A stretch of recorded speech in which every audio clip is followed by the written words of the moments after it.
of state-sponsored terrorism. It was an act of war. Hold your breath just a moment. I could smell the uranium on it. The totally incomprehensible decision to resume testing of nuclear weapons in the Pacific. Destiné à donner à la puissance française. The lesions appeared to be directly related to the amount of fallout deposited on the skin. One of the dumbest things that the French government has ever done.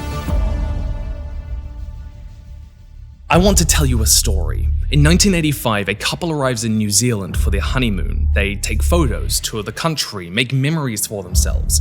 But it was all a lie. In reality, they were two agents of the French Secret Service, the DGSE, sent to New Zealand on behalf of the secretive French nuclear program in the Pacific. Their mission was simple: to bomb a protest ship called the Rainbow Warrior before it could lead an anti-nuclear campaign against their testing facility at Mururoa. It would be called Operation Satanic. A story which would soon spiral out of control, getting stranger and darker with every turn. And this was just the start of a decades-long conspiracy to cover up not only the bombing, but the truth of the nuclear disaster left behind by the French in the midst of the Cold War. The ultimate cynical manipulation for selfish interest that I have ever seen or experienced in my time. This is a video about a conspiracy you've probably never heard of. It's a detailed historical investigation pulling together evidence and stories from hundreds of sources and places to piece together the entire story, and you're watching it entirely for free. YouTube is changing. High quality productions which would have never been possible in the years before are hitting the scene all the time, and Nebula is a big part of making that possible. Making this video possible, and I have a link which gives you a discount to access Nebula's massive catalog of higher quality videos covering fascinating stories just like this down below. If you are the sort of person who wants higher quality videos, then clicking my link, checking it out, seeing what you want to watch is the best way to keep it happening.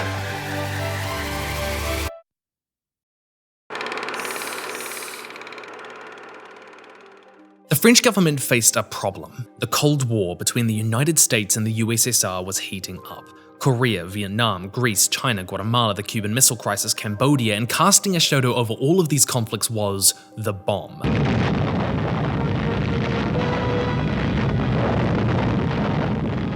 The atomic bomb had seen the United States emerge from the Second World War as the preeminent world superpower, with the USSR developing their own by 1949. The United Kingdom followed soon after in 1952. A new world order was taking shape, one led by the nuclear powers. Charles de Gaulle, famously independent and bullish leader of France, found the French Empire in ruins, his country politically and economically unstable, and he would not see it left behind.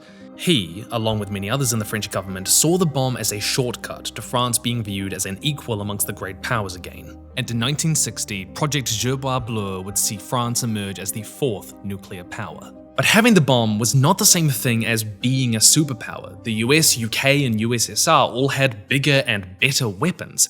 Gerbera Bleu just meant one thing. They would need to test more. A lot more. Hundreds more. But where?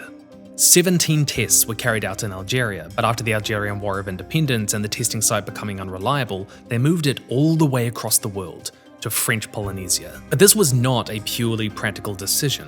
French Polynesia was a remnant of the French colonial empire, and more importantly, they were well aware that nuclear testing could threaten their grip on the colonies. The occurrence, or even the mere announcement of nuclear experiments, would give rise to fears among populations, accompanied by resentment against France for exposing them to considerable danger. As a result, we would have to fear the development of separatist movements and movements in favor of autonomy. They wanted somewhere they could easily control, somewhere the population wouldn't be able to easily fight back, and in the end, they found it. A 1961 letter from a French general in charge of finding the test site would even admit, political considerations count as much, if not more, than technical ones in the choice of a site. In a later declassified document, the general would admit that French Polynesia was only optimal in the sense that it was the least exposed to hostile campaigns or worldwide emotional reactions, though we should harbor no illusions in this regard in view of the test method we plan to use, contamination of the worldwide type.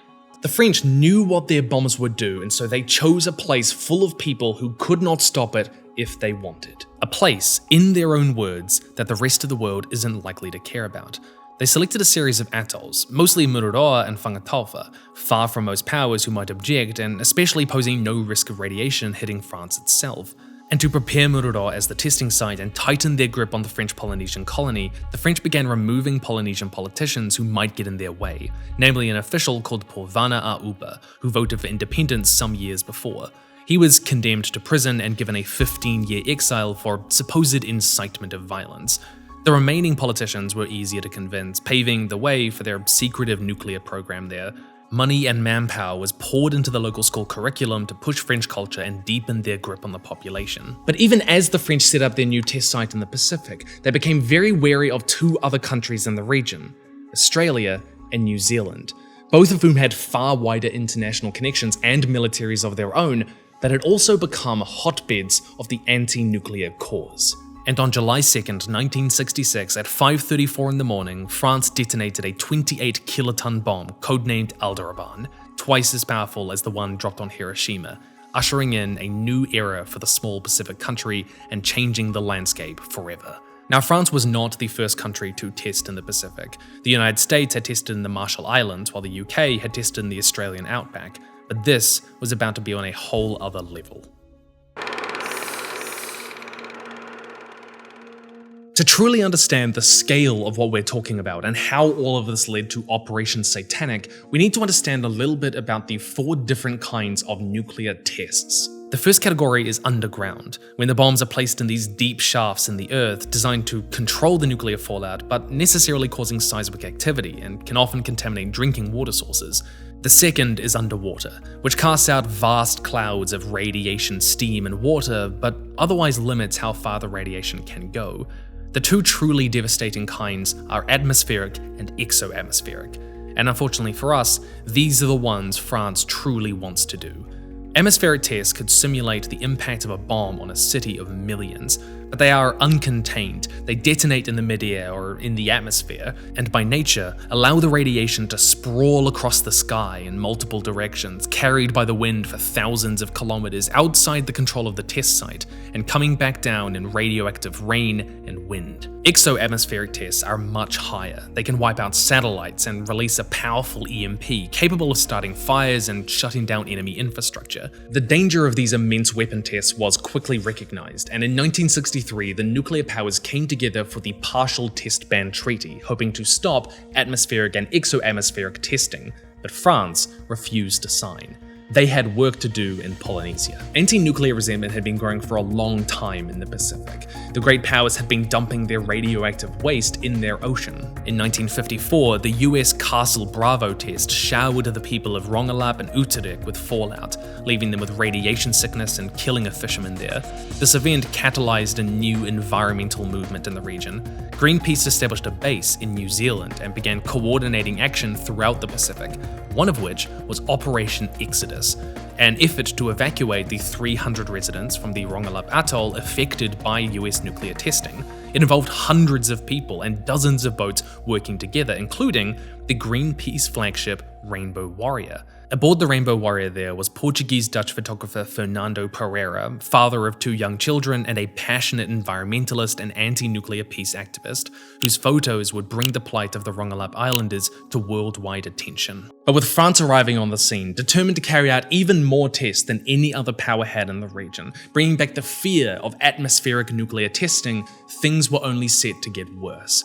Over the next several decades, France would perform over 190 nuclear tests in French Polynesia, 46 of which would be atmospheric. The first atmospheric bombs were slung under a balloon over the Mururoa and Whangataufa atolls and detonated, their blasts eviscerating the local area and unleashing a cloud of radiation into the air. In the distance, they would appear as mere glows in the sky, flashes of divine judgment. Prior to this, the US had already carried out 67 tests on the Marshall Islands themselves through to 1958, 20 of which would expose the local population to radiation. In one test, where the US sent up coloured rockets with their bomb, people thousands of kilometres away in Auckland, New Zealand, would report coloured lights in the sky. One by one, the atmospheric nuclear tests would roll out radiation across the Pacific, and year by year, the anti-nuclear movement would grow, above all, in New Zealand. We're a small nation, but we will not abjectly surrender to injustice. We've opposed their testing everywhere and anywhere. We believe that the proliferation of these weapons must be stopped. That the pollution of the air we breathe and the food we eat must cease. That there must be an end.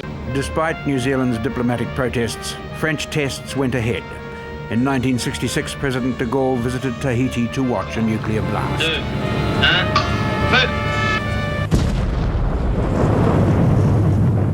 French arrival galvanized the anti-nuclear movement with the rise of protest flotillas. These were a form of non-violent protest where ships would sail into the nuclear exclusion zone, forcing the French forces into a dilemma. Either they delay the nuclear test as long as the boats are present and can be supplied, accepting civil disobedience, thus making it easier for others to do it in the future, or they have to strong-arm civilians away. The flotillas would spread out, making it difficult for the French to round them all up. Other times, they would land on the atolls themselves, scatter, making them even more difficult to remove. A lot of the time, they were coordinated by Greenpeace themselves, meaning the boats came equipped with radio and recording equipment, meaning any violence was immediately carried back to the public, both in New Zealand and abroad. The prime objective really was to occupy the French, to make it difficult for them and to make them to just annoy the hell out of them for as long as possible until they made a stupid mistake. And eventually, they did. And they came up alongside and told them, not to get on my boat. We're in international waters. And they started beating on me. They had knives, they had guns, and they kept beating on me for about 2 or 3 minutes. And then one of them just pulled my head up and smashed the butt end of the truncheon into my eye, and I went out cold. And then they were smashing Nigel, who was in the cockpit. He'd just come out from below, and they started smashing him, and they hit him in the neck. They broke the bones in the back of his neck. They went after Mary, a New Zealand girl who was shooting with a Super 8. She got 13 pictures off, then dove down underneath the boat, hid the camera. Sure enough, clips started surfacing of the French beating protesters. See, the protesters and New Zealand knew they could not fight the French directly, but they could make testing politically toxic. For all they chose French Polynesia because they thought they could hide the impacts, these peace flotillas were making that difficult. And things got even worse for the French in 1973, where the New Zealand Labour government under Norman Kirk took these protests to the next level. First, take a look at this court document, because New Zealand filed with the International Court of Justice to prevent further atmospheric testing and bring light to what was happening in the Pacific. And they won. France refused to appear, to abide by international law. They did not listen. But it wasn't just words. New Zealand sent 2 frigates to protest, the Otago and Canterbury, right into the exclusion zone with the help of Australia. Aboard was a New Zealand government minister, Fraser Coleman, as well as media representatives. The ship had full permission to fire on French ships in self-defense if needed. Their mission statement was simple. This is a mission of purpose to ensure that the eyes of the world are riveted on Mururoa. You will be the silent accusing witness with the power to bring alive the conscience of the world. The French had planned another atmospheric test, but this time they faced a dilemma. They would be detonating with a foreign military ship inside the danger zone, a ship with political authority, a ship with a strong media presence. Everything they did would be broadcast. The New Zealand frigate approached the French territorial limits, pushing the boundaries, and it seemed to work at first. The French hesitated, delaying their detonation in hopes they might scare off the New Zealanders, but they refused to be intimidated. At 8 AM though, the French detonated anyway, hammering the Canterbury with radiation. A week later, another test, altogether unleashing 4 times the power of Hiroshima in their presence. The decision to unleash mankind's greatest weapon while knowing there were people inside the exclusion zone like this would not be forgotten, only compounding the pressure on the French government. See, the peace flotillas were now not just civilian ships, but government ones too. They were going to get bigger, bolder, harder to deal with, and the French knew it, setting the stage for what was to come. The year is 1985. A new Labour government, led by larger-than-life lawyer and activist Prime Minister David Lange, swings into power with the promise to take up the anti-nuclear mantle and oppose nuclear testing and weaponry in the Pacific. The only thing worse than being incinerated by your enemies is being incinerated by your friends. This year, New Zealand would take to the world stage once again, this time against an even larger foe, the US. In February, the USS Buchanan sailed to New Zealand, but the US refused to confirm or deny whether their ship carried nuclear weapons. In response, Longy denied the ship entry to New Zealand waters. In March that year, Prime Minister David Longy would take this argument international to the Oxford Union debate stage, where he would argue that nuclear weapons were morally indefensible against US evangelist Jerry Falwell, culminating in this now iconic exchange. I also feel a considerable sympathy for the members of the opposite side who have this extraordinary sense of destabilisation at the imminent prospect of peace breaking out. The character of their arguments, sir, is something which I find regrettable. I hold that the character of nuclear weapons is such that their very existence corrupts the best of intentions, that the means, in fact, perverts the end. And I hold that their character is such that they have brought us to the greatest of all perversions, the belief that this evil is necessary, as it has been stated tonight, when in fact it is not. What I should like to know, sir, is why you don't do the honorable and the consistent thing and pull out of the ANZUS alliance, for whether you are snuggling up to the bomb or living in the peaceful shadow of the bomb, New Zealand benefits, sir, and that's the question with which we charge you, and that's the question with which we would like an answer, sir. And I'm going to give it to you if you hold your breath, just for a moment. I can smell the uranium on it as you lean towards it. These crises together would eventually see the ANZUS alliance between Australia, the US, and New Zealand disintegrate as we know it, New Zealand more alone in the world than ever. And yet, at the same time, making a name for itself as the anti-nuclear champion. The French government was watching all of this unfold and knew which way the wind was blowing. They knew they had a problem on their hands. Every time they had to remove protesters by force, it hurt their position internationally, what some saw as a growing obstacle to French geopolitical independence. And all of this would come to a head later that year when the French government wanted to test 22 kilotons worth of nuclear weapons at Mururo Atoll. Codenamed Hero and Codros, but they knew Greenpeace, now with a major presence in New Zealand as a launching point into the Pacific, was planning another anti-nuclear protest, this time bigger and longer, and led by their flagship, the Rainbow Warrior. See, the Rainbow Warrior had been involved in campaigns against the French before, trying to stop them dumping their nuclear waste in the ocean.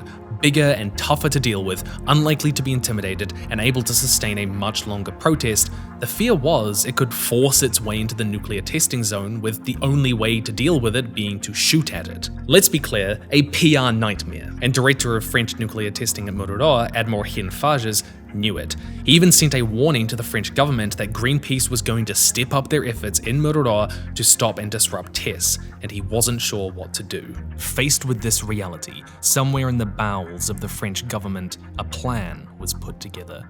By who? We'll get to that. A plan to deter any further protests by force. A plan they called Operation Satanic. And it's at this moment that David Longy's words would prove deadly prophetic. Being incinerated by your friends.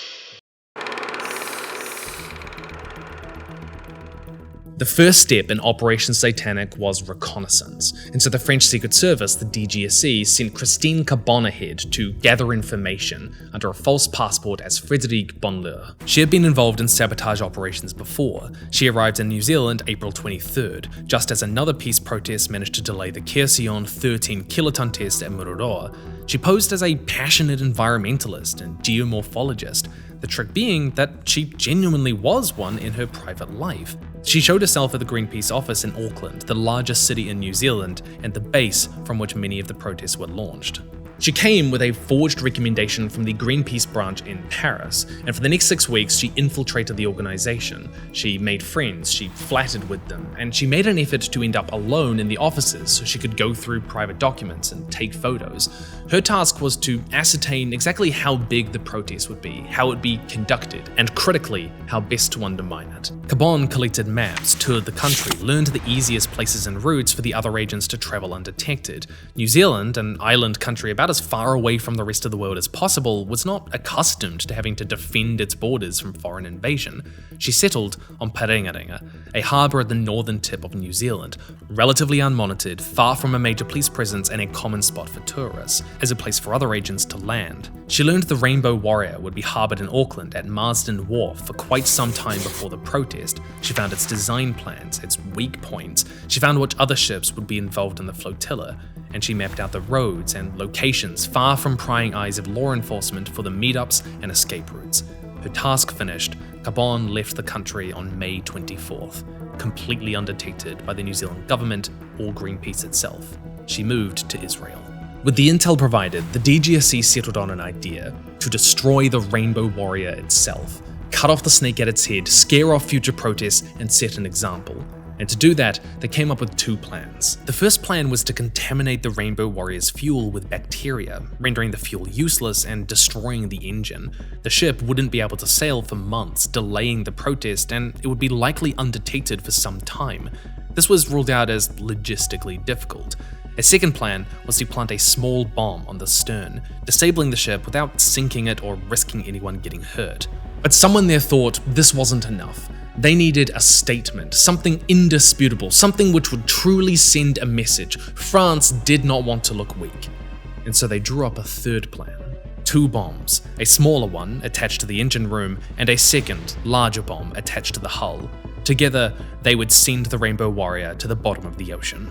With the plan set, Operation Satanic moved to the next stage. They organised a team of 11 operatives to be sent to New Zealand. Now, they knew that all of them arriving at once together would send up red flags, and so they split them into 3 teams. First was the support team, with Major Elaine Mafar and Captain Dominique Prieur, under the aliases Elaine and Sophie Turinge, who would arrive via Auckland Airport posing as a couple on their honeymoon.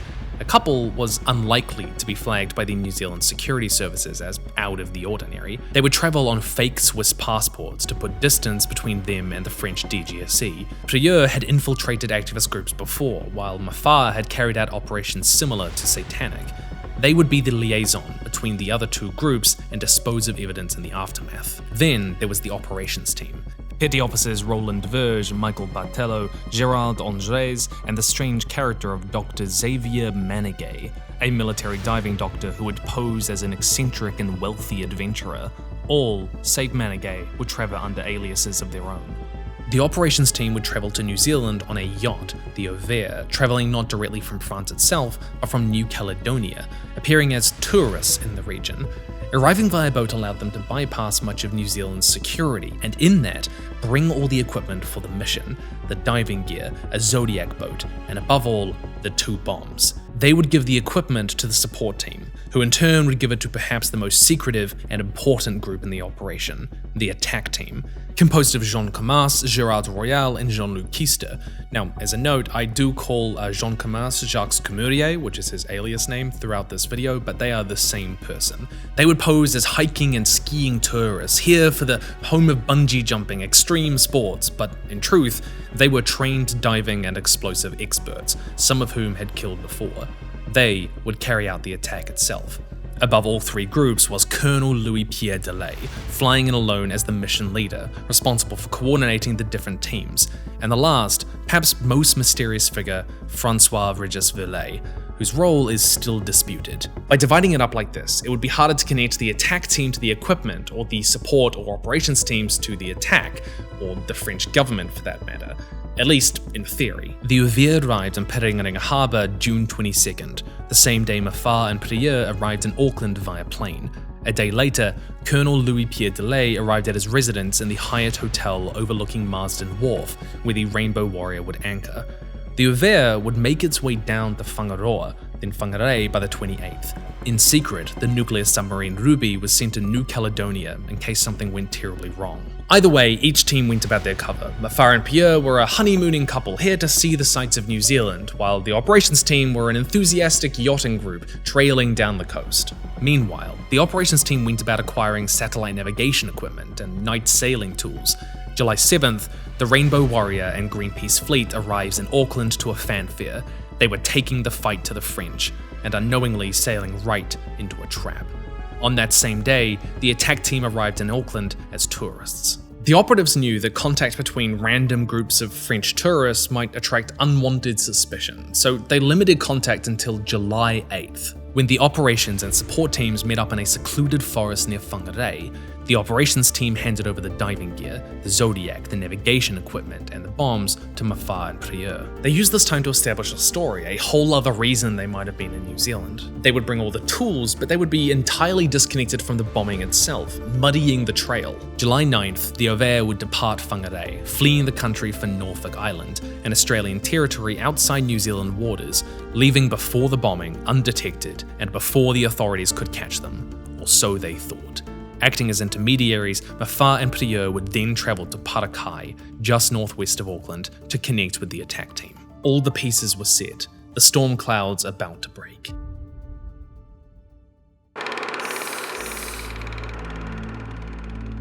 It is the night of Wednesday, July 10th. It's winter in New Zealand at this point. It's cold. It's dark. The ocean is not pleasant. A crew of 15 were aboard the Rainbow Warrior for a birthday party, a night of celebration, drinking, cheering. Amongst them, photographer Fernando Pereira. At around 8 p.m, Francois Verlet walks aboard the ship, a final check, right before the go-ahead. He's seen, but not questioned. Greenpeace is a big organisation. Somebody probably knows him, they thought. We don't know for sure what Verlet passed on to his commander or to the attack team, but he knew there was a party aboard. He knew people were drinking that night. He knew it was likely to go late. He arrived and left without much of a word, reported to Colonel Delay, and took a plane that night to Tahiti, an island inside French-controlled Polynesia. The operatives waited until the dead of night. The light of the city reflected off the ocean. The support team, Mafar and Prieur, were positioned at Hobson Bay, this inlet in Auckland near the Napipi Bridge, a few kilometres from where the Rainbow Warrior was moored at Marsden Wharf. Prieur got out a cigarette. Mafar tapped his knee. They would link up with the attack team later on, responsible for the getaway. And from up in his hotel, Colonel Delay gave the attack team the order. Sink it.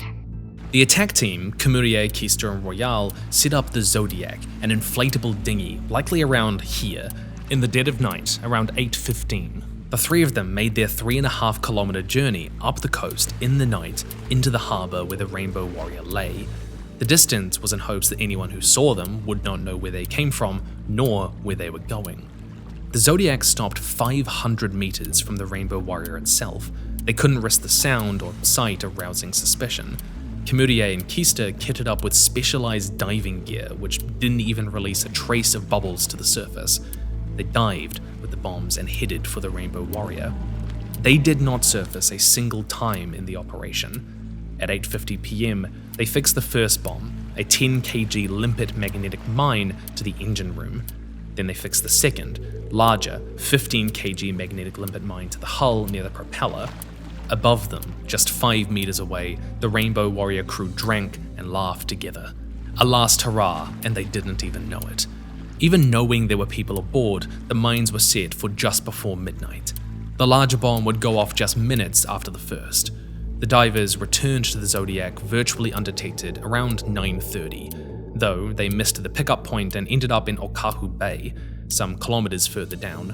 The support team initially struggled to find them, but they did meet up.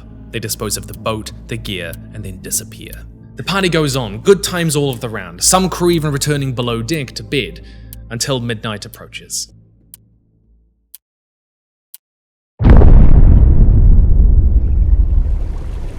The force of the first 10 kg bomb tears a hole the size of a car in the side of the Rainbow Warrior, flooding the engine room in seconds and sending shrapnel through the walls. The lights go out. Then there's the roar of rising water. The boat begins to tilt. The party was at its end. I didn't really realize what it was. I just woke up. And I thought we'd been in a collision with another boat at sea. In 45 seconds, half the boat was underwater, and Captain Peter Wilcox ordered people off the boat. But First Mate Martini Gotcha and photographer Fernando Pereira went down into the bowels of the ship to check for others and rescue equipment. They disappeared down the stairwell. Martini Gotcha emerged with the others as water and debris floated about the ship. That was when the second bomb hit. It tore the propeller shaft apart. The force of it collapsed the staircase out onto the deck, trapping Fernando down in the hull of the ship. Water was rising fast. He tried to find another way to escape, but the lights were out. It was the pitch of night. He was navigating in complete and utter darkness, and water was filling the ship room by room. In just a few minutes, most of the ship was underwater. and Fernando with it, holding on until the last gasp, until he died. All the way across the world, his daughter, Morel Pereira, was at a school camp. One of the teachers took her aside and told her the truth. And I understood what death meant, and that he was actually not coming back. And it was just sadness, unbelievable sadness, crying days. My dad has been murdered. Later autopsies would reveal that Fernando, despite being below deck during the second blast, was not killed by it. There was no blunt force trauma, no shrapnel tore through his body. He struggled on until the last breath, until his lungs filled with water. It would be wrong to say the water killed him. It was the French. Somewhere over Marsden Wharf, Colonel Louis Delay radioed back to the DGSE. Mission accomplished. And after that second blast, New Zealand, my home, would never be the same again. I mean, how could we, a bunch of hippies on an old steel trawler, scare a superpower so much they would set out to murder us? What possibly could we have done? If the first bomb had gone off half an hour sooner, we would have lost 20 of us. It was an unbelievable act, and it was, of course, one of the dumbest things that the French government has ever done.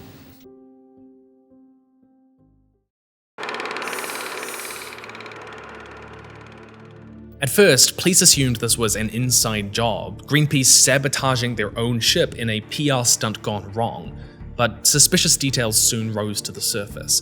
They noticed that the ship had been blown inward, something had been placed on the outside. This wasn't a blown gas tank. Soon enough, shrapnel and debris from the bottom of the harbour revealed traces of a limpet mine. Whoever did this was well equipped and well funded. Superintendent Albert Galbraith was in charge of the investigation, and given the timing, Galbraith knew it was overwhelmingly likely those responsible were still inside the country, but they did not have long to find them if they ever would. At the time, the operations team was somewhere in the ocean, sailing the Over for Norfolk Island. Verlet was already in Tahiti, Gabon in Israel. The support team, Mafar and Pierre, were disposing of evidence and getting as far away from the scene of the crime as possible. By the 11th, they were already 100 kilometers away in Hamilton, while the attack team, Commodore Keystone Royale, as well as Colonel Delay, had made it even further, already across the Cook Strait to the South Island, almost 1,000 kilometers away from the scene of the crime. Much less heavily populated, it would be easier to disappear into the wilderness, wait for things to calm down, and then get out of the country. The clock was ticking. Police to find them, and the agents to escape. But already within the first 24 hours, clues started rolling in. Witnesses started pointing out this strange man who had appeared on the Rainbow Warrior at about 8 PM that night, hadn't said much, nobody knew him, and then he left. By this point, Verlet's plane had already spirited him away to Tahiti into French territory, but the witnesses knew he was French, putting suspicion on France itself. Witnesses reported seeing someone come ashore in the night in scuba gear at Okahu Bay, just a couple of hours before the explosions. See, Okahu Bay was not a place for scuba diving, certainly not at that time of night, certainly not that time of year. They could not identify them, nor did they know where they went, but this led the police to find the Zodiac itself, scrapped on the shore under the Napipi Bridge, just a few kilometers from the Rainbow Warrior, and evidently, someone had clearly tried to sink it. Superintendent Galbraith ordered a search, and scattered along the coast underwater with a motor, the navigation equipment, and of all things, dive tanks. Mafar and Prieur's job had been to dispose of evidence, but they had not done a good enough job. The tides revealed everything. Clues started to reveal a bigger picture, and the police had their first suspect, the strange individual who went aboard the Rainbow Warrior at 8 PM that night. Who was he? And more importantly, who sent him? They immediately put out a notice on him for more information. But the Zodiac itself raised alarm bells. It was a Mark II compact Zephyr weighing in at 67 kgs. It wasn't a brand or make typically purchased in New Zealand, meaning he knew it was likely imported. But how? And by who? See, the Zodiac was a style people used in the UK, of all places, and Galbraith quickly tracked down the purchase to a place in London in May that year. It was quickly becoming apparent that something more was afoot. Especially because that same day, July 11th, the police received a mysterious call to their Northern District office. This is 111. What is the nature of your emergency? You should check passenger lists for flights from New Caledonia and Tahiti. May I ask your name, sir? DuPont. And when you say the passenger lists, Check them for anyone who served in the French armed forces, especially people who were Navy divers. Are you saying you have information related to the Rainbow Warrior incident? I'm saying you should check the passenger lists. Goodbye. Dupont's tip wouldn't immediately reveal any members of the French military, owing to them using aliases, but it did point the detectives in the right direction, and critically, the call itself established three things.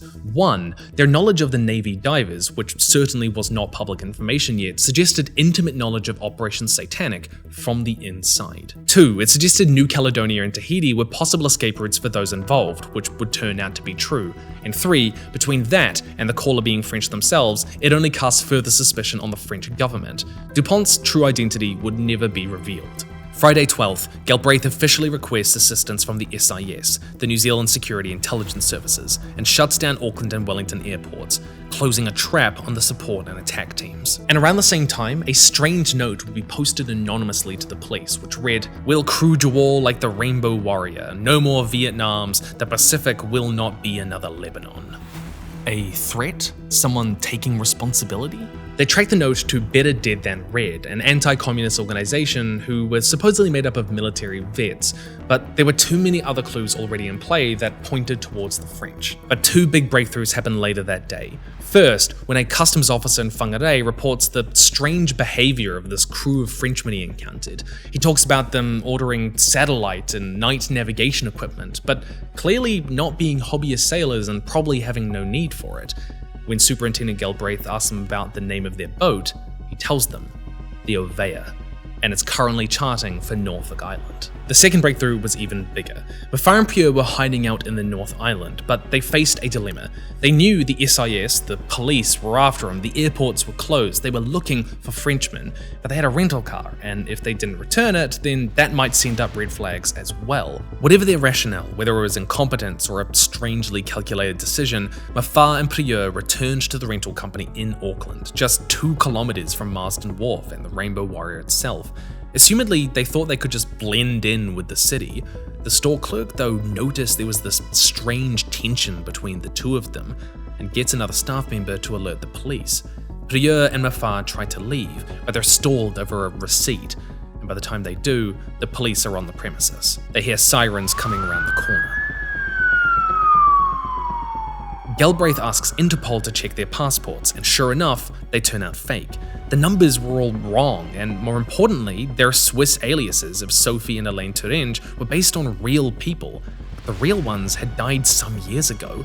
But however suspicious all of this was, nothing actually indicated they were anything more than French citizens. At the time, Galbraith didn't know how involved Mafar and Prieur were with the Rainbow Warrior bombing. News headlines at the time were all speculation. Were they the bombers? Were they working alone? Were they rogue agents? Were they innocent Frenchmen caught up in something much bigger? There were strange pieces of evidence, but nothing directly connecting them too much to the bombing. Galbraith quickly confirmed Mafar, the man, was not the same one who went aboard the Rainbow Warrior at 8 PM that night, meaning that if they were involved, there were more players involved he had not yet seen. Somewhere in the South Island, Commerier, Royal, Keister and Delay see this play out on national television, 2 of their fellow operatives captured. While Mafar and Prieur wouldn't know precisely where each of them were, their capture immediately put the rest of them at risk. The whole operation could be about to be blown open. Hiding wasn't going to be enough. They needed to get out of the country, the sooner the better. But by identifying the rental vehicle they'd used, the police could reconstruct where Mafar and Prieur had gone, and importantly, who they had met. Galbraith puts out the image of the van, and not long after, a forestry worker reports seeing Mafar and Prieur in the forest near Whangarei with that exact rental van, where they met up, they say, with a group of others. Galbraith and the SIS immediately noticed the forest was perfectly positioned between Auckland, where Mafar and Prieur arrived, and Perenga, where the Ovea arrived. What was the chance of these 2 distinct groups of French tourists who arrived in the country around the same time connecting in the middle of nowhere? None. Superintendent Galbraith decided. He didn't work with coincidences here, not when there was a dead man in Auckland Harbour. And Galbraith would go on to take the anonymous caller's advice and check the French military records. And sure enough, they would find a Captain Dominique Prieur and Major Alain Lafar, whose descriptions matches the Turinges, that was their aliases that they now had in their custody. This would only become clearer when later on, the two would make a call whilst in custody to someone they call Uncle O'Neill, but the number would soon be traced to an emergency DGSE contact. This would only be confirmed when their pictures were released to the French public, and people who knew them told the police about their real names. This also may have led them to Colonel Delay, who coordinated Operation Satanic. These weren't just French citizens, they weren't just French military, these were Secret Service. While the investigation still lacked hard evidence the two were involved with the bombing specifically, it did confirm two things. Lafar and Prieur were not working alone, and the rest of them were still out there. That same day, New Zealand Prime Minister David Lange summoned the French ambassador, Jacques Bourgeon, to answer why French citizens were travelling on fake Swiss passports connected to the military right after a complex operation was carried out to bomb a ship in a New Zealand harbour which was about to go in campaign against French nuclear testing in the Pacific, to which his response was unequivocal. It would be terrible if foul play was behind the double explosion. In no way was France involved. The French government does not deal with its opponents in such ways. France is not worried by the anti-Maroa campaign planned next month by Greenpeace. To call this a bold-faced lie isn't entirely fair. While the French did definitely deal with their opposition in this sort of way, like removing politicians from French Polynesia that get in their way, the French ambassador did not know about Operation Satanic. On July 14th, the Saturday, the Australian Customs Authority flags the Overe arriving at Norfolk Island. The SIS had the boat held, but they were only given 24 hours. 9 New Zealand detectives took a military plane to intercept them, arriving at 10 PM that night for interviews. But the operations crew were not as sloppy as Lafar and Prieur. Dr. Xavier Manigay, who knew he had a traceable military record and did not have a fake passport, skipped town and immediately flew to Sydney, hoping to reach French territory soon after that, and the remaining operatives all had a perfectly coordinated story and denied all allegations of being involved with the bombing. A quick investigation of the Overe revealed some evidence. They found a map with markings suggesting the rendezvous points which matched with the reports of the meeting in the forest. They took fingerprints. Their passports were, unsurprisingly, brand new. They even found notes linking the Overe to Christine Carbon, confirming a connection other witnesses had spoken of. At the time, the New Zealand government had the upper hand. They had the rest of the operatives within their grasp, this close, until they weren't. Their 24 hours ran out, and they didn't quite have enough evidence to detain them further. The New Zealand government protested, but the Australian authorities allowed them to leave port. They chartered for Noumea, New Caledonia, safe French territory. In a desperate move, the SIS chartered a military plane to follow the boat, but it was too late. The ship had disappeared. Detectives awaited the Overe in Noumea, but neither the Overe nor its crew ever arrived. They would later learn the French nuclear submarine Ruby likely intervened, surfacing at some point in the open ocean to take on the crew, scuttling the Overe and any evidence with it. Where they went from there is a little open to speculation, but it only confirmed French involvement as far as David Lange was concerned. It was the most serious violation of New Zealand's territorial sovereignty that it has ever suffered, and it was an act of state-sponsored terrorism. It was an act of war. David Lange and Superintendent Galbraith sent detectives to Sydney to catch Dr. Xavier Manigay, perhaps the most suspicious of all here, this diving specialist. If they couldn't catch the Overe, they could catch him, and they were close. Qantas, the Australian flight company, refused to fly him to Singapore the night of the 16th, stranding him in Sydney. We know the crew of the Overe was involved with the Rainbow Warrior bombing. I know nothing of that terrible tragedy. I'm sorry to be of no help, truly, but I'm just a Frenchman. Each of your fellow crew members had false passports. They flee the country before we have a chance to interview them and disappear off the face of the map when we get close. I offer my condolences, truly. They asked for my help traveling to New Zealand. I am a sailor, you see. I have no false passport. I will admit they seemed eager to leave. I was surprised. A diving instructor, and it just so happens to be someone had to dive under the ship and attach 2 bombs to the hull. If the people of the Uvea were involved, I was duped as you were. I am sorry, Mr. Detective. Menegue was smart. He stuck to his cover as a wealthy, eccentric adventurer who knew nothing about any of all of this.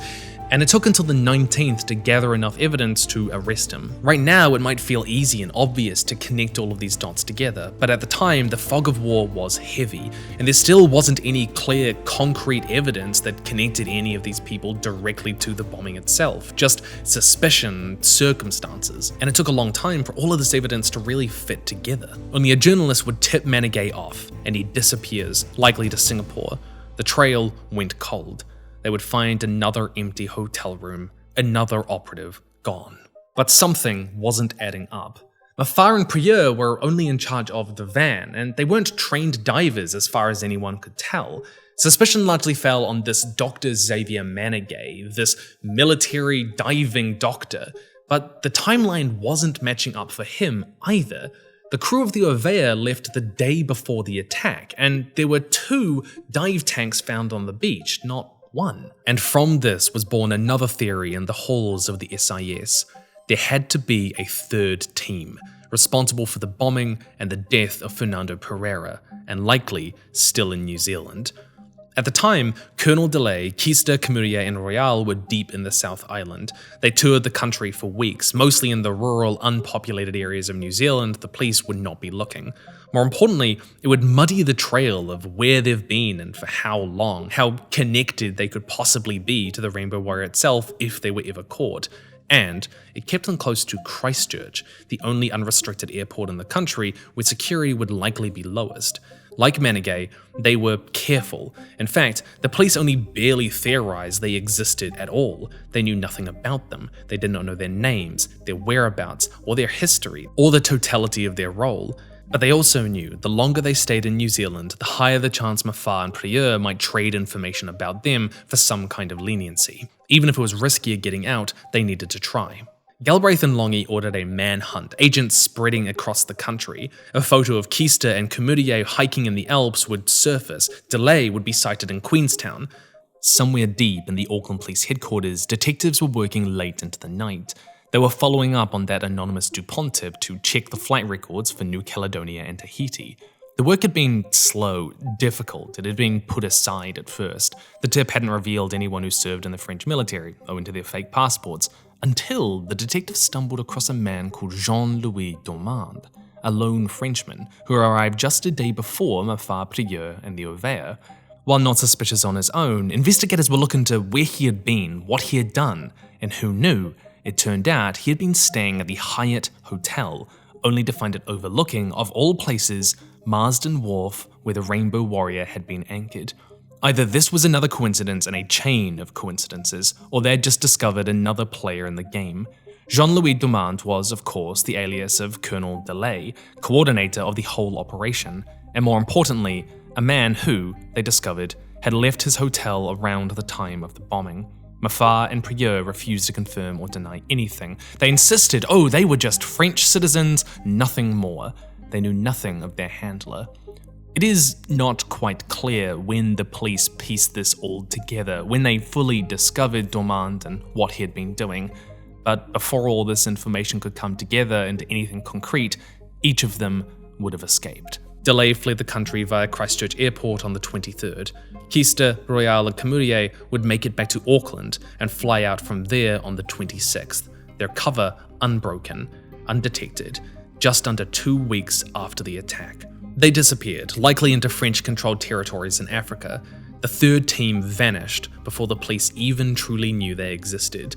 Likewise, detectives were sent to Israel to find Christine Cabon, soon linked to the attack herself, but she too had disappeared before they arrived. New Zealand journalists would track her down to an address in Pau in the French Pyrenees, but this too would turn out abandoned. All the evidence pointed to a sophisticated team of agents working together to bomb the Rainbow Warrior, and all of that pointed right at the heart of the French government.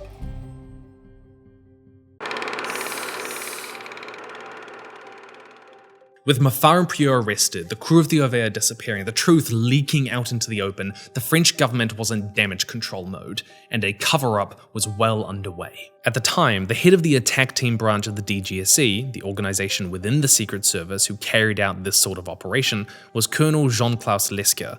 Head of the DGSE overall was Admiral Pierre Lacoste, who in turn reported to Minister of Defense Charles Ernoult, and above him was the president himself, François Mitterrand. Those are important names, so take a look, remember them. As far as Longy and Galbraith were concerned, the French government was involved, but it is important to understand what they knew at the time and what they didn't. They did know a group of French agents traveled to New Zealand under fake passports and were circumstantially connected to a sophisticated bombing operation. They did not know how many other agents were involved and who sent them. They knew Frenchmen had infiltrated Greenpeace in the months and even hours before the bombing. They did not truly know whether it was the French Navy, the Secret Service, and importantly, they did not know how far up this chain it went. Were these rogue agents who took it too far? Did Colonel Jean-Claude Lesker order it? Did Admiral Lacoste? Did Ernoult know? And if so, how much? And most of all, did the president himself sanction the attack? The further up it went, the worse it would be. And immediately, Lacoste, Ernoult, and Mitterrand denied all and any involvement. Nobody in my administration commenced an order for the attack on the Rainbow Warrior. If anyone has disobeyed me, I will demand the government takes action.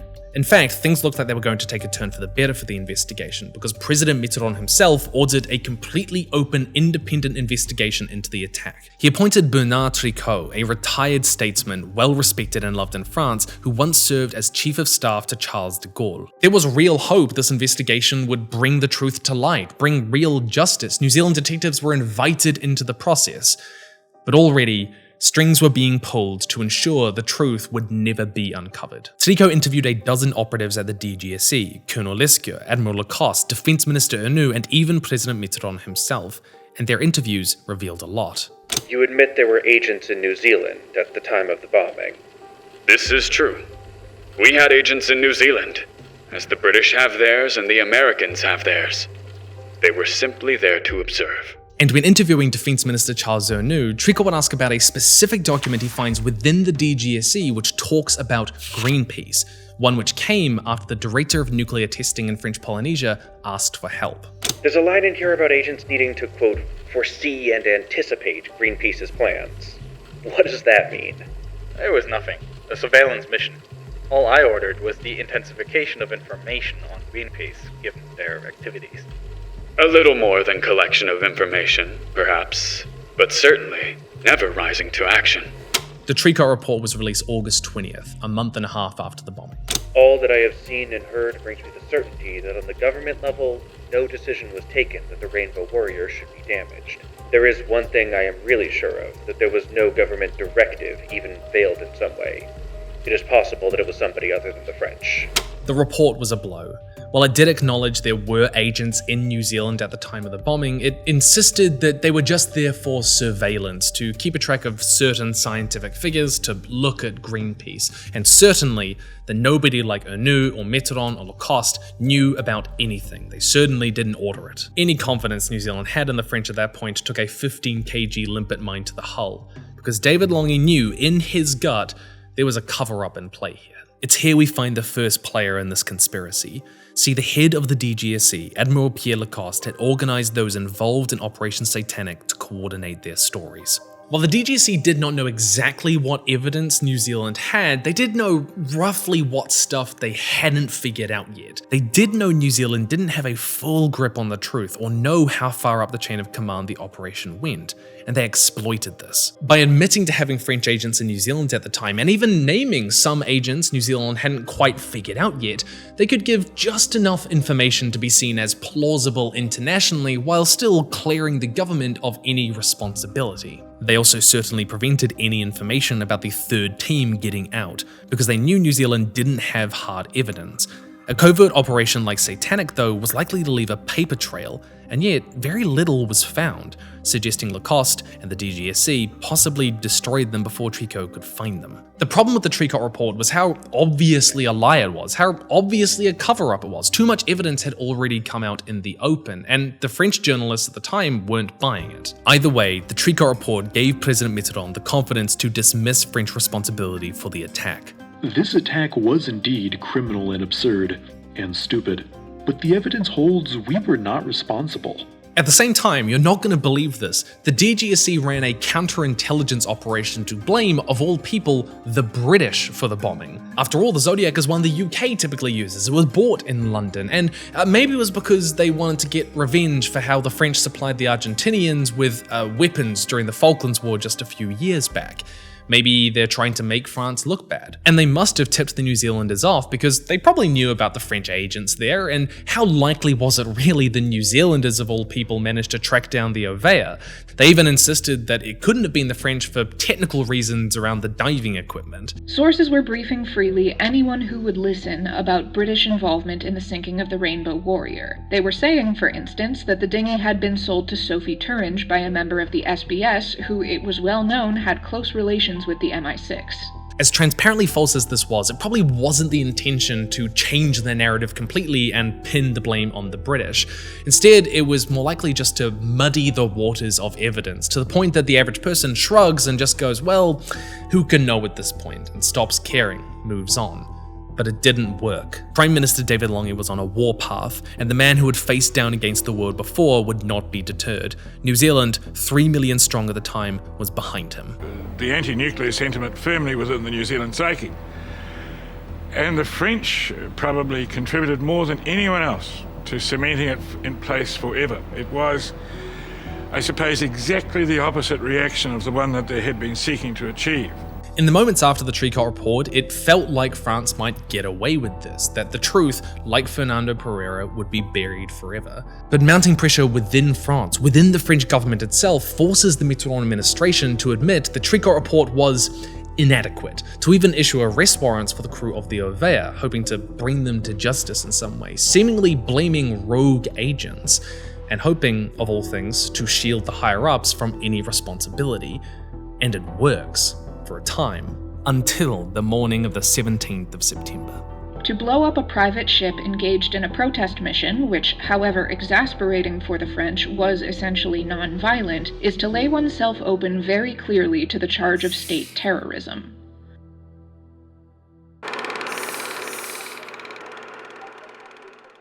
On the 17th, French reporters Edouard Planel and Bertrand Legendre of the left-leaning Le Monde newspaper dropped a bombshell of investigative reporting on President Mitterrand in an article titled "The Rainbow Warrior was reportedly sunk by a third team of French soldiers," who, if the perpetrators of this criminal and absurd attack, according to Mr. Mitterrand, were indeed French, gave the order.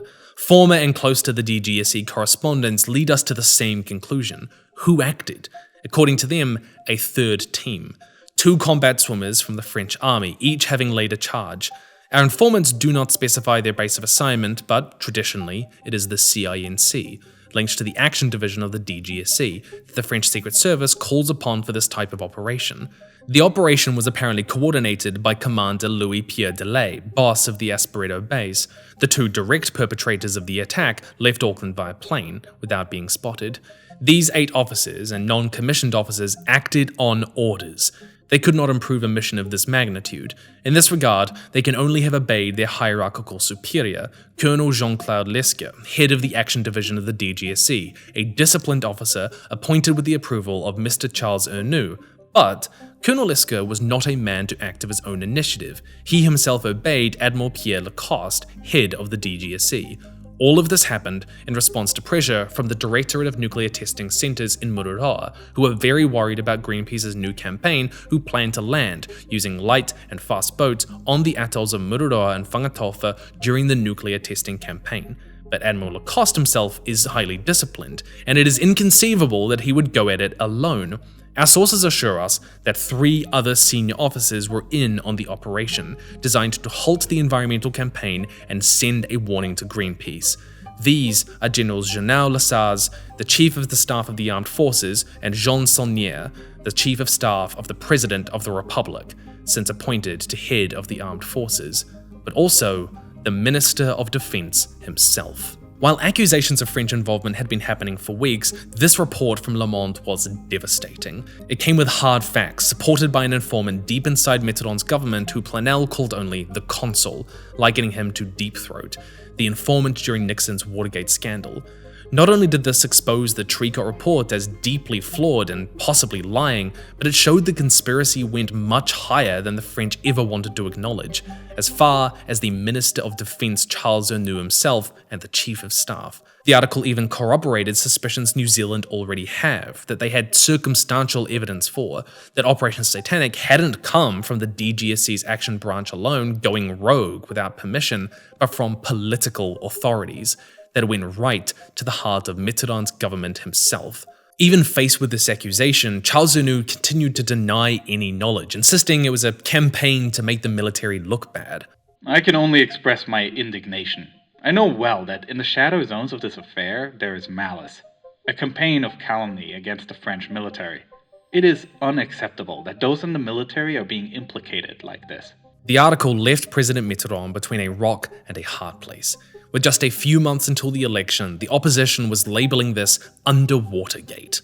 Either the president was aware, in which case he has lied, and this is Watergate, or he was not aware, in which case he is a fool. Francois has lied more to the French than Richard Nixon did to the Americans. Despite their denial of the allegations, the storm was getting out of control. It was arguably the worst scandal the Mitterrand government had ever faced, and it threatened to bring it all crashing down. Already, Bernard Tricot had admitted he may have been lied to, that there may have been some coordinated effort to hide the truth, and this article seems to confirm it with concrete details. Other journalists were soon drawing parallels to similar missions the DGSE had carried out during the War for Algerian independence. The outrage wasn't just in New Zealand anymore, it had been exported to the French themselves, and you know what happens when the French are unhappy with their government. The only question left was Operation Satanic a hawkish minister gone rogue? Did it stop with Ernoult and Lacoste? Or did President Mitterrand himself know? Because things got worse for the president. Not only did the Greenpeace flotilla end up going ahead at Mururoa and larger than ever before, with New Zealanders flocking to the cause, but evidence surfaced that Mitterrand's chief of staff authorized a fund of hundreds of thousands to, quote, neutralize the Rainbow Warrior, meaning either Mitterrand knew or he couldn't control his staff. A lot of these allegations were unproven at the time, but it all added to the storm. For weeks, the credibility of the Mitterrand government had been crumbling around him. Within the government itself, the military protested that they were being sacrificed for his ego. And in just 3 days, all of this came to a head and Mitterrand's government crumbled from within. Come September 20th, there was blood in the water. Defense Minister Charles Ernoult would resign in disgrace. Admiral Pierre Lacoste is sacked after refusing to answer questions about his involvement in Operation Satanic. And Prime Minister Laurent Fabius would finally admit the truth. Agents of the DGSE sank this boat. They acted on orders. The truth was hidden from State Councillor Tricot. Ladies and gentlemen, the truth about this affair is cruel, but it must be clearly established, as I pledged. And yet, France would still not acknowledge the presence of a third team. They clung to that secret. Fabius would order the DGSE underwater training facility in Corsica to be dismantled and rebuilt from the ground up as a gesture of goodwill to New Zealand. And yet, at the same time, the French government would go on to prosecute 5 men for supposedly leaking military secrets which exposed the third team and caused the Mitterrand government to fracture. The French government continued a campaign of misinformation to protect the president. They say until many months that there was no third team. For weeks, the French government insisted they weren't involved. Then they were involved, but it was rogue agents. Then they weren't involved, but the higher-ups didn't know about it. Then the higher-ups did know about it, but President Mitterrand himself did not know about it. The only action the conspiracy could take at this point would be to protect the president himself, desperately holding on to power as France headed into an election. The bombing was stupid and unacceptable. But the government of Laurent Fabius has paid the severe price, and the people who must be considered responsible were taken down. And in the end, it worked. France has handled the Rainbow Warrior affair in the most destructive way possible. With those responsible supposedly cast from power and the government in shambles, the French focus turned to the 2 agents still in New Zealand custody, and the storm shifted.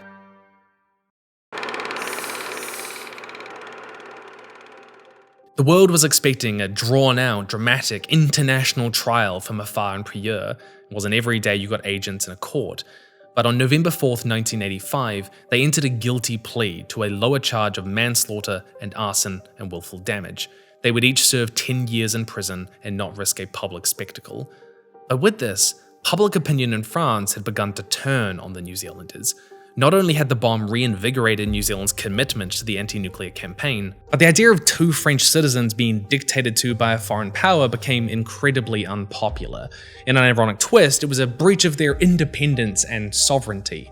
But more than that, allowing them to remain there in New Zealand made France look weak and guilty, and Mitterrand look inept. For the right-wing opposition, the two agents were a lightning rod. The president's administration had lied to the people and then allowed people acting on his government's orders to take the fall. And so on November 22nd, President Mitterrand's tone towards New Zealand would change drastically. Our service deserve every show of national solidarity for their sacrifices abroad, which begins with the government. Not only did this mean the crew of the Ovair would never be prosecuted, but it meant a campaign to release Muffat and Prieur into French custody began. A campaign which would see Mitterrand use just about every tool at his disposal, including blackmail. The French are very single-minded when they're pursuing their own interests. French blackmailed you. Yes. Yes. At the time, France was a member of the EEC, the European Economic Community, similar to the European Union today, and New Zealand depended on exports to major trading partners in Western Europe, accounting for as much as 30% of its GDP in the form of butter and meat. But this also meant that France, being one of the biggest powers in the EEC, could threaten to cut off New Zealand's exports if they didn't get what they wanted. Economic sanctions to attack the New Zealand economy were on the table. Well aware of this brewing risk, the New Zealand Minister for Overseas Trade had gone to France all the way back in early October, and this was why, despite the clear lies of the Tricot report, David Lange admitted they had to restrain their reaction to it. We had to be restrained, yes, due to trade considerations, even if the Tricot report was transparently a whitewash. And President Mitterrand knew this was New Zealand's weak spot. Behind closed doors, France began threatening an embargo, both on exports and imports, on which New Zealand relied. By early 1986, a Free the Turingiers campaign had kicked off in France, which included members of the European Parliament, and Lange knew the French right-wing opposition was even keener to impose penalties on New Zealand, and with them heading into an election, they promised voters a, quote, vast campaign to free the Frenchmen. They started accusing New Zealand of mistreating its prisoners, abusing them, that they weren't safe, and by April 1986, France had cut off all ministerial-level contact. We don't exactly know what went on behind closed doors, but many of the classified documents since release still have a lot redacted under the excuse it would prejudice New Zealand's economic interests or relationships with other countries, namely France. And despite his government's string of defeats, this time, Mitterrand won. New Zealand had to give in. A compromise was reached, if blackmail can be called that. The agents would supposedly serve out their sentences on the Hao Atoll in French Polynesia, inside French territory. 8 million would be paid to Greenpeace, which funnily enough went on to fund the purchase of the next Rainbow Warrior, while 13 million would go to the New Zealand government. New Zealand would use part of that money to help set up observatories across the Pacific to monitor radioactive impacts on our neighbours. But David Lange knew the reality. He knew what would happen here. Within a couple of years, the agents were whisked back to France under various health excuses, and New Zealand was powerless to stop it. I received a telephone call from Monsieur Rocard, who was then the Prime Minister of France. And he said, I am very sorry. I cannot send them back. I said, why not? He said, the military won't let me.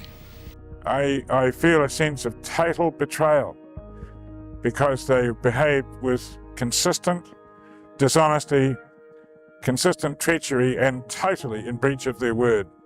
4 years of lies, broken promises, pressure, and deceit. In a sense, France, at the last moment, had won. Despite the protest flotilla, their nuclear tests would go ahead. All of their operatives would eventually escape justice. And even though Mitterrand's Socialist Party would go on to lose the 1986 election, Mitterrand himself would remain in power for another decade. And the whole time, this question of did Mitterrand know, how much did he know, would hover over his administration.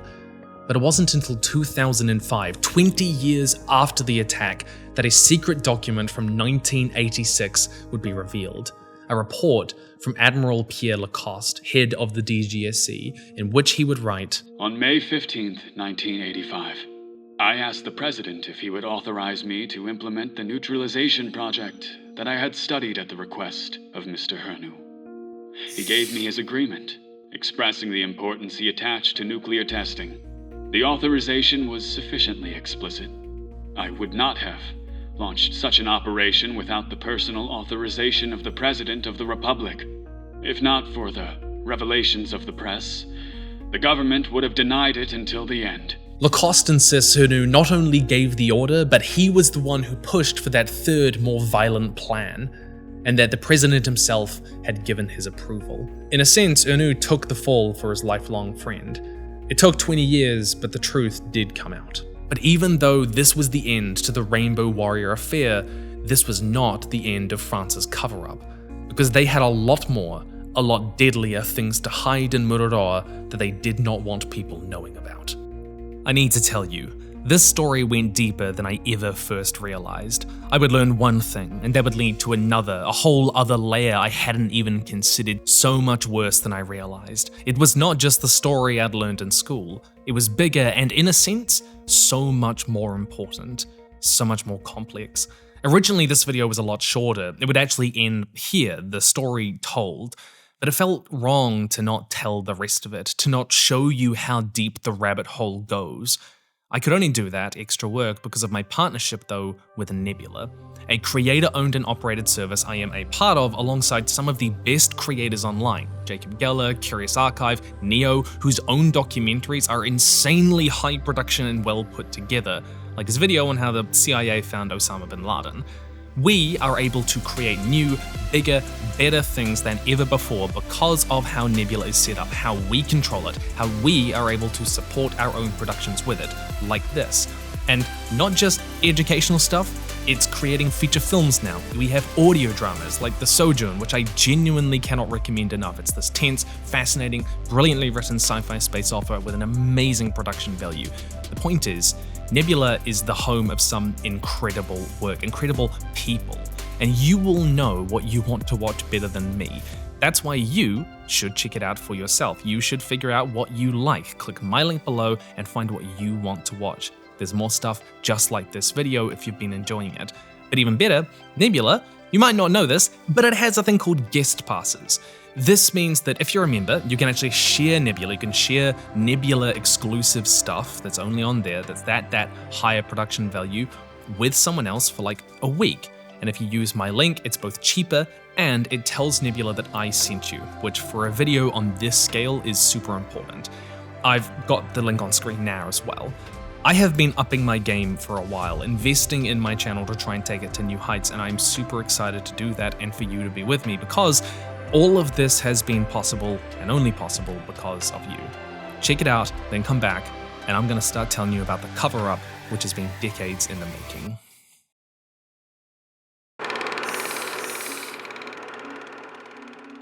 Between 1960 and 1966, the French would perform 210 nuclear tests, including 50 atmospheric ones. The French government would long maintain they did everything they could to make their tests as safe as possible to protect people from radioactive fallout. They set up monitoring stations and published health reports. And in the rare cases they assure us that the radioactive fallout did hit populated areas, it was well below a concerning level. But what does that mean, like, really? Radiation is measured in sieverts, the amount absorbed by human tissue. The average person will get around 1 to 3 MSV per year naturally, depending on where you live, from sunlight and other sources. But large doses of radiation, especially an isotope called iodine-131, rots your body from the inside. It kills your red and white blood cells, destroys your immune system, wrecks your central nervous system, and gives way to illnesses like cancer. The thyroid is a gland in your neck, especially vulnerable to radiation like this, and it gets worse the younger you are if you're exposed. And it gets a lot worse the more you're exposed to within a short period. It is unequivocally one of the worst ways to die, to be taken by some invisible decay with little to stop it. Iodine-131 is one of the primary isotopes released in nuclear disasters like Chernobyl or Fukushima, and also in nuclear atmospheric testing. But what does that mean in reality, for actual living people? For context, the 20,000 liquidators who worked to clean up the Chernobyl power plant in the couple of years after the disaster received between 100 and 250 MSV, just by being near and working around that, even after the disaster had mostly been solved. Meanwhile, severe radiation sickness, which won't kill you, but you'll be vomiting and losing hair and weird stuff on your skin, that kicks in at around 1,000 MSV, especially if it's in a really short period. The French public health reports assure us the average levels rarely rose beyond 3 MSV in a single exposure, and at their absolute worst, they only rose to 27 MSV. Not great, not terrible. Largely because the tests, they say, were so far from people in the first place. When General Charles Allier chose the Algerian Sahara as the test site for Gerbois Bleu all the way back in 1960, he said he picked it for one reason: the total absence of all signs of life. It was essential in choosing the site. At least that's the official story. Only it isn't true. Just 50 kilometers away, or 28 miles, was the town of Regain, of more than 6,000 people, many native Algerians who had nothing to do with it. For context, that's like detonating a nuclear weapon on Staten Island while you're living in the Bronx. Gerbois Bleu was an atmospheric test 4 times the strength of Hiroshima, powerful enough to instantly turn the sand to obsidian, black glass, which you can still see on Google Maps today. But these later declassified documents would show the locals were barely warned of what was about to happen to them. They were told to maybe cover themselves with blankets, while French officials were given heavy protective gear and sunglasses. The atmospheric test cast a cloud of radiation over the town, killing them not in that day, but in the years after. A wave of cancer, congenital anomalies, and other chronic illnesses, especially in children. Exactly how bad it got would never be officially documented. To this day, Algeria does not even know where their radioactive waste is buried, and some of it remains out in the open. Algeria was not, until very recently, given any official records about which land was contaminated or where the radiation fell. All radiation records say was at perfectly healthy levels if there are no records, right? And things got even worse when they moved to French Polynesia. Of the 193 tests at the Mururoa and Whangatafa atolls, 41 would be atmospheric, the first of which we talked about before, codenamed Aldebaran. The fireball vaporized everything in the immediate vicinity, the mushroom cloud forming on the horizon. At the time of the explosion, it's the mushroom cloud head, this part here, which contains most of the radiation. The particles will then be carried away, how far depending on the direction and speed of the wind and other atmospheric conditions. But that day, there was a wind blowing southeast in the direction of the Gambia Islands, where 450 people lived. The radioactive particles traveled for the next 11 hours through the air, carried on the wind, before falling on the islands in the early morning. The people there had no idea they'd just been showered with the first lot of radiation the French would unleash on the Pacific, the first of many. And the worst part? The French let it happen. Later declassified documents will show that they knew which way the wind was blowing, they knew about the atmospheric conditions, and that operational procedures should have cancelled the testing. But they didn't. And it's important to note that at the time, they did not know how bad it was going to be. They do not know exactly how much radiation had been cast up into the atmosphere, or where it was going to land, or how much it was going to impact the population. They might be able to look back and say, well, it wasn't that bad. But at the time, they did not know. It infected the food, the water, the earth, everything. And the people there had no idea they'd just been showered with the first lot of radiation the French would unleash in the Pacific, the first of many. I believe that government is both complacent and unrealistic in the attitude it has taken up. It has equivocated on the effects of fallout, apparently with the view that if you take poison in small enough doses, it doesn't really matter too much. In 1971, a similar story unfolded with the Encelade test. A bomb 30 times more powerful than Hiroshima would be detonated at Mururoa. Despite knowing the danger zone covered the 68 people of Turea, they would not be evacuated before the test, not even for a bomb this powerful. They were not alerted to the danger, despite being caught in the heart of the fallout. But 1974 was the true disaster, a test codenamed Centaur.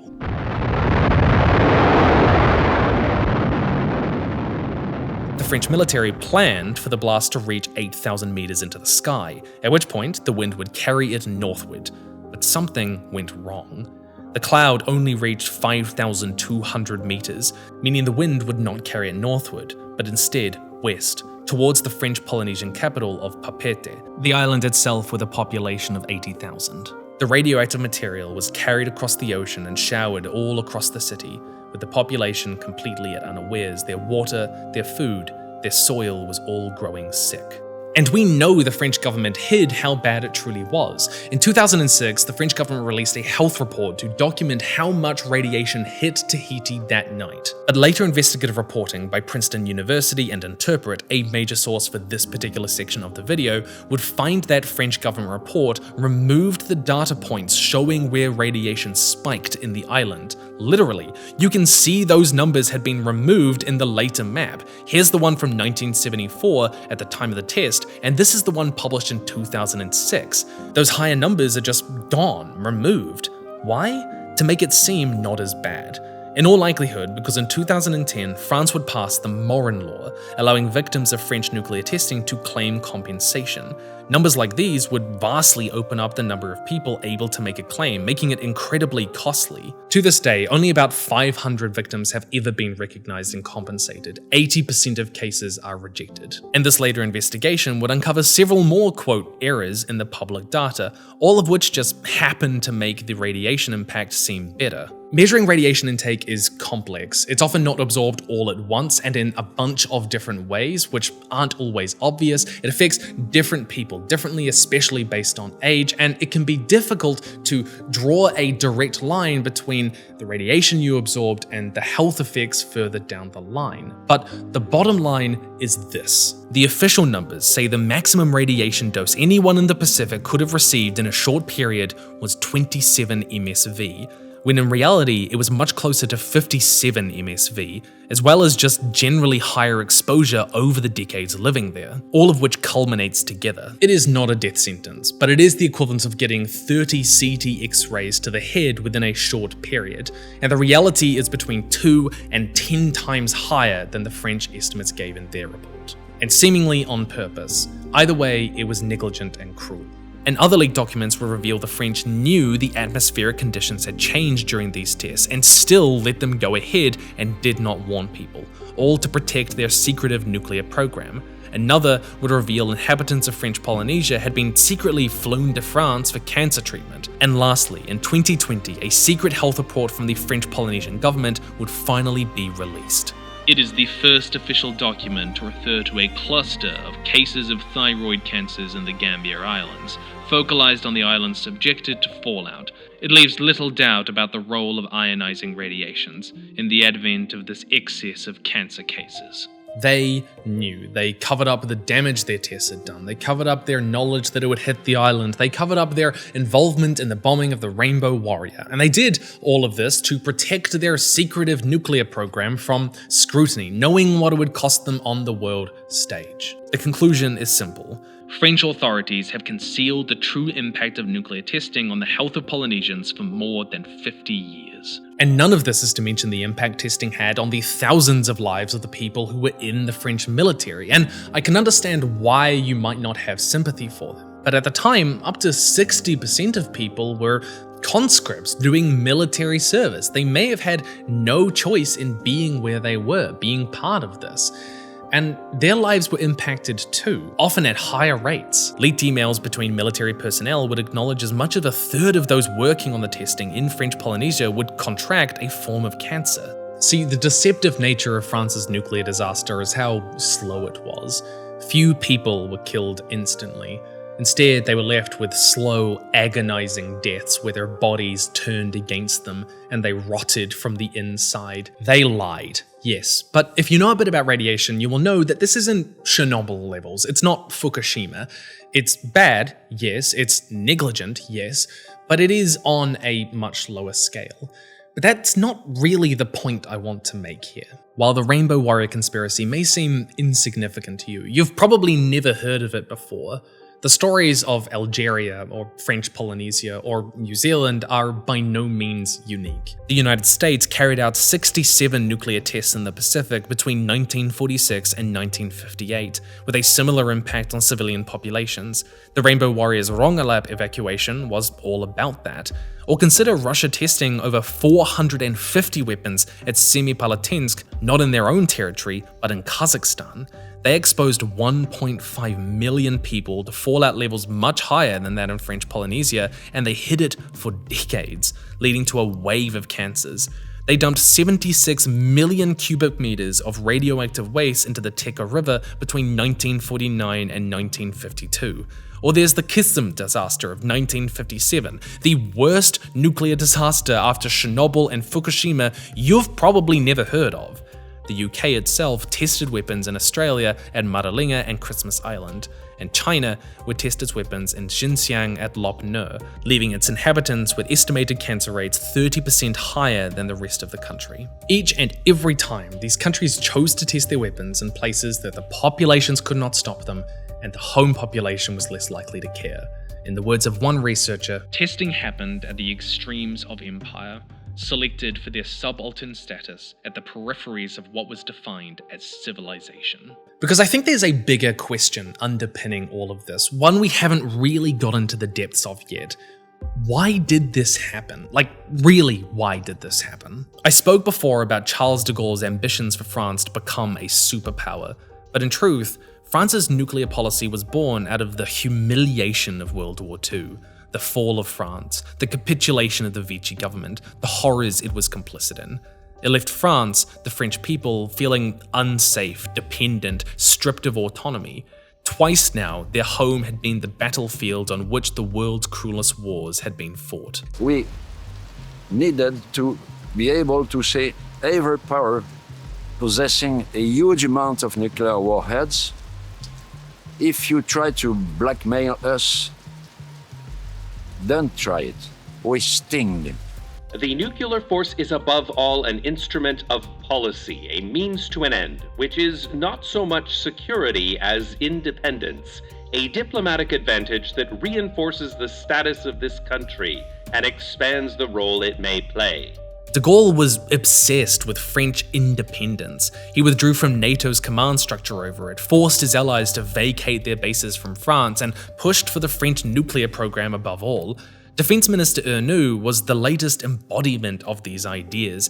He single-handedly persuaded Mitterrand to support the nuclear strike force as part of this pro-military, anti-pacifist, Western-oriented ideology.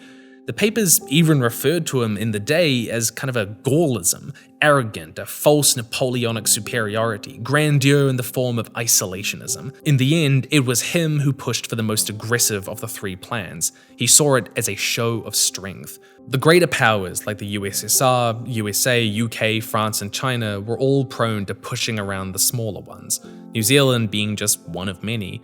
The Vietnam War, Cambodia, Korea, Guatemala, Mongolia, the Baltics, Rhodesia, Congo, coups, proxy wars, and sabotage. It is impossible to separate the reality of the Rainbow Warrior from those greater conflicts. It was, in all ways, a blatant microcosm for the Cold War, which still had the world in an iron grip. The same political motivations and tactics at play, the same forces so many nations have had to define themselves in the face of. The Rainbow Warrior bombing was fundamentally state-sponsored terrorism. The Cold War was full of it, and it still happens today to other small countries on much larger, often more devastating scales than it happened to my home. New Zealand was lucky in that sense. Lucky and loud enough to make our voices heard. When David Longy said, "I can smell the uranium on your breath," we were heard where French Polynesia and Algeria and Xinjiang were not. The Rainbow Warrior attack was one of the last gasps of a dying empire, desperately holding on to its sense of grandeur and independence. Charles Ernoult's fall from power, a man who represented this thinking, trying to be one of the great powers and put smaller countries in their place, is almost symbolic. I can only hope to live in a world where one day this sort of thing doesn't happen.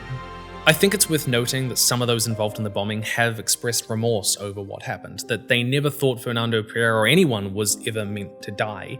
Some of them may not have even fully known quite what was going on.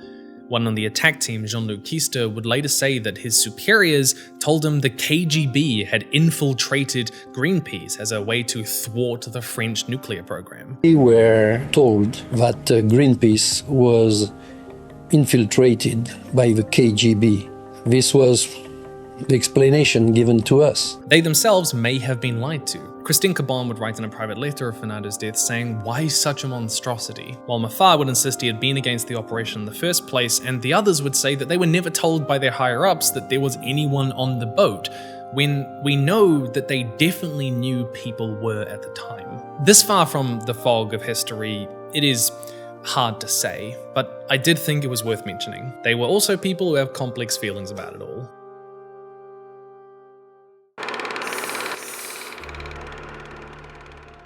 It is difficult to overstate the impact the Rainbow Warrior bombing had on the New Zealand psyche. This was the most serious violation of New Zealand's territorial sovereignty that it has ever suffered, and it was an act of state-sponsored terrorism.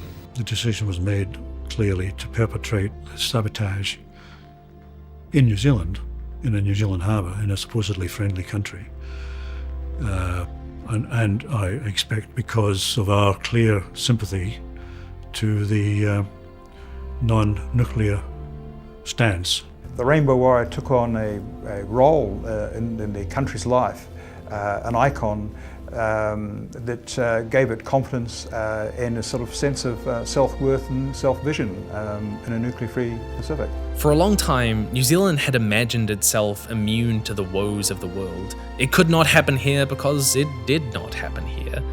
At the time, we didn't even have a specialist anti-terrorism task force. Terrorism was something relegated to Libya. Conspiracies were kept for those countries caught up in the Cold War, only for us to realize we are caught up in the Cold War. It may not have been as bad as other places, but it was a definitive turning point for my country. New Zealand was founded as we know it in 1840, but like many countries, it was truly forged in the fires of the 20th century. It fought alongside the UK in World War I and II before finding itself cut off from major trading partners with the emergence of the EEC. It found itself without its major allies and had to forge its own alliances. And with the nuclear powers testing their weapons in the Pacific, it found it had to stand up not only for itself this time, but all the other small countries the rest of the world ignored. The more I think about it, the anti-nuclear movement wasn't just about New Zealand's moral opposition to the deadliest weapons humanity had ever created. It was New Zealand's coming-of-age story, a cause which would define us culturally, a moment that we would stand up to the greatest powers in the world and say, no, a moment we would win. In 1996, President Jacques Chirac would announce a, quote, definitive end to the French nuclear testing program, saying it was because they had enough data, but in truth because of their increasing isolation from other powers who had turned on such testing, something which may not have been possible without New Zealand's commitment to the cause. In 1987, David Lange, riding a wave of popularity, would pass the New Zealand Nuclear Free Zone Disarmament, Arms and Control Act, banning both nuclear weapons and power within New Zealand territory, a decision which saw itself the collapse of the ANZUS alliance, New Zealand's most important security treaty. To this day, New Zealand remains nuclear free. In truth, researching for this video made me prouder of my country than I've ever been before. I'm not necessarily patriotic, but seeing my home stand up for itself, for others, and seeing it win, I think that means something. The French and New Zealand governments have since made up, but it's still part of the tapestry of our history. The 1980s were defined by our opposition to nuclear testing, to apartheid, to forging a future for ourselves on the world stage, a future I now get to live in. Nuclear disarmament is more important than ever, and sometimes, when it feels like the world is on the brink, I think we need more of the spirit of David Lange, of the Rainbow Warrior. Because the bomb casts a long shadow, but I think, just in that moment, my home might have cast a longer one.